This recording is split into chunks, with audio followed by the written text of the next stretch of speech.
অনেকটা দেরি হয়ে গেছে, but it is always better late than never. আমাদের দেখতে হবে আর যেন দেরি না হয়, সেটা কিন্তু আমরা এফোর্ড করতে পারবো না।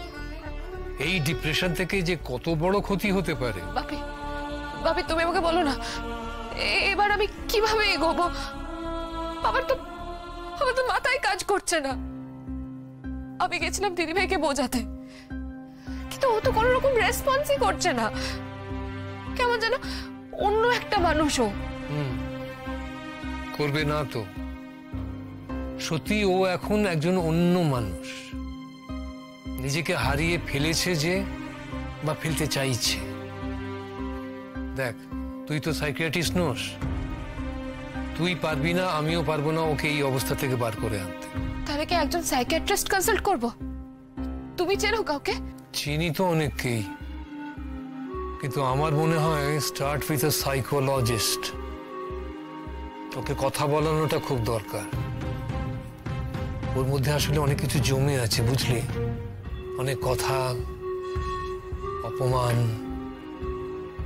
যন্ত্রণা, এগুলো যদি ভেন্টিলেট করতে পারে না, তাহলে কাজটা অনেক সহজ হবে। বাপি, হ্যাঁ, তুমি একবার চলো না। আমি কি করব গিয়ে? বাপি, অন্য কাউকে দেখানোর আগে তুমি একবার চলো। ধুর পাগলি। হ্যাঁ, ও তো তোমাকে খুব ভালোবাসে, তুমি পারবে ওকে কথা বলাতে। চলো না। আরে আমি একজন সার্জন, আমি কি এসব পারি নাকি? হ্যাঁ পারবে বাপি, তুমি চলো। তুমি একবার অন্তত নিজের চোখে সিচুয়েশনটা দেখে নাও দিদি ভাইয়ের। ঠিক আছে, আমি যাব। আমি নিজে ওকে সাইকোলজিস্টের কাছে নিয়ে যাব, কালকে যাব। কেমন একটা হয়ে গেছে দিদি ভাইটা, কোনো কথাই যেন বলতে চাইছে না। সবকিছু থেকে নিজেকে এভাবে সরিয়ে নিচ্ছে কেন আমি জানি না। হ্যাঁ, এই চুপ করে যাওয়াটাই ভাবনা। তোর কথা শুনে যেটা বুঝতে পারছি, ও ক্যাটাটনিক স্টেট বলে একটা স্টেট রয়েছে, সেই মেন্টাল স্টেটে চলে যাচ্ছে। ও রেসপন্স করা ছেড়ে দিচ্ছে, ওর বাঁচার ইচ্ছেটুকুই নেই। এটাই ক্যাটাটনিক ডিপ্রেশন, যেটাতে মানুষ কথা বলা বন্ধ করে দেয়, সবসময় যেন একটা থম মেরে রয়েছে। তোদের পড়াবে এটা নিয়ে নিশ্চয়ই।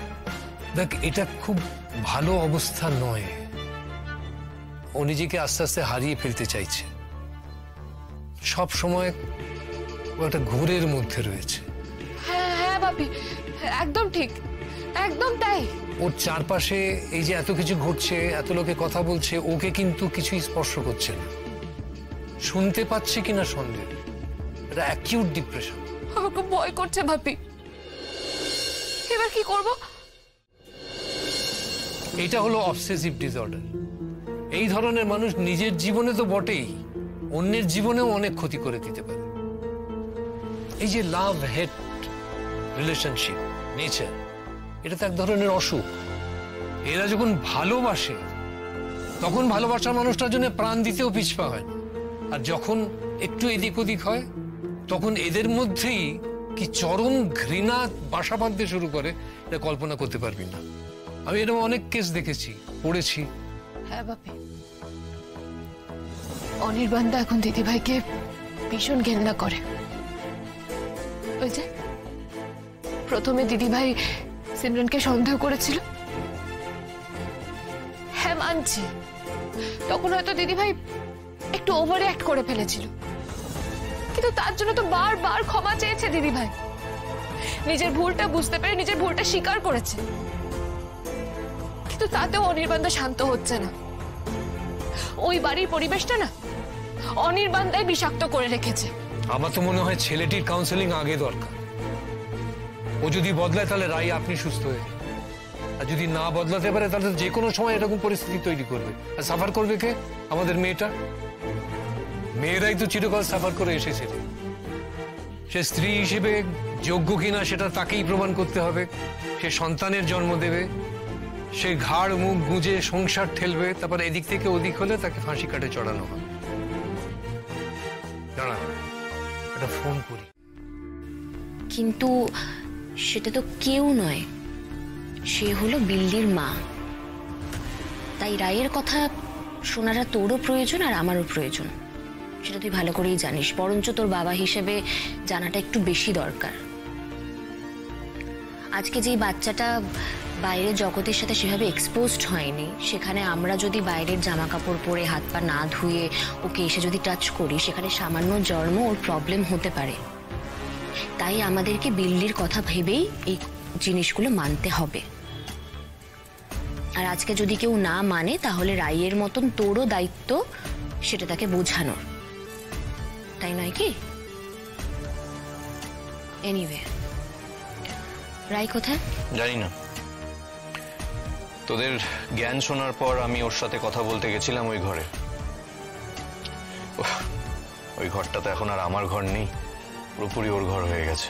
এনিওয়েজ, আমি ওর সাথে কথা বলতে গেছিলাম, কিন্তু ও আমার সাথে কথা না বলে ঘর থেকে বেরিয়ে গেল। ইনফ্যাক্ট আমার কোনো কথার উত্তর দেওয়ার প্রয়োজন পর্যন্ত বোধ করলো না। কেন, কি এমন বলেছিস তুই ওকে যে ও বেরিয়ে চলে গেল? কিছু না, নর্মাল কথা। তুই ওই ঘরটাতে গেছিস, এবার ঘরটাতে গিয়ে দেখ কি অবস্থা করে রেখেছে ঘরটার। সারা ঘরে পেপার কাটিং, তার মধ্যে জব ভ্যাকেন্সি সব অ্যাডগুলোকে হাইলাইট করে ফেলে রেখেছে। ও চাকরি করবে, ইন্ডিপেন্ডেন্ট হবে, বিল্লিকে নিয়ে একা থাকবে, আলাদা থাকবে। আমিও দেখবো ওর কত ক্ষমতা, কি করে চাকরি পায় এই 1 বছর গ্যাপের পর। চুপ কর তো, পা ঠুকে গেলে আমি দেখে নেব, আমিও দেখবো কেমন চাকরি পায়। এটা কি হুমকি কাকে দিচ্ছিস তুই? ও তোর বউ, প্রতিপক্ষ নয়। তুই একেবারে অন্য একটা মানুষ হয়ে গেছিস। মানে ও কোথায়, ঘরে আছে? বললাম তো ঘর থেকে বেরিয়ে গেছে, হবে অন্য কোনো ঘরে। ডিপ্রেশন খেলছিল, এখন লুকোচুরি খেলছে। খেলা?